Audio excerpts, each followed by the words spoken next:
If you need help in an emergency, you call 911. But do you know what happens after you make that call? Captain Barrett Baker gives us a behind-the-scenes look in the 911 dispatch center in this week's No Bad Days with Barrett. Many of you had a 4-day work week this week because of Labor Day. But here at 911, it's 24 hours a day, 7 days a week, 365 days a year. But do you really know what happens when you call 911? Well, let's give you a little sneak peek and show you where the magic happens. 911, what is the emergency? I just saw someone fall in the parking lot. So depending on what your emergency is, you might need this, the police, which would be in that room. But in this case, for the fall injury, you're going to need this, the fire department.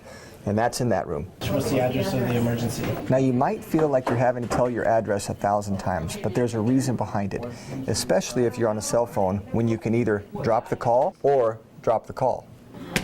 Now once we verify what the emergency is and where the emergency is, now it's time to get the cavalry started. Engine 1, Medic 1300 South Fire Central. Now the cavalry is on the way, but the situation is always changing. So now the information that comes in has to be relayed to where the crew has the most up-to-date information.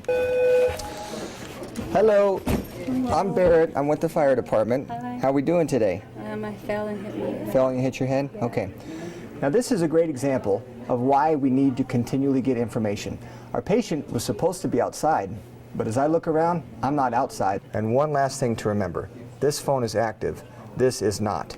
But with that battery still in there, it will call 911. So do not give this to your kids unless you take the battery out.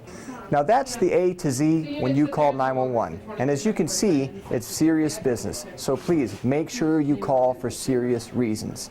And from 911, remember the little things, and we'll hear you next week.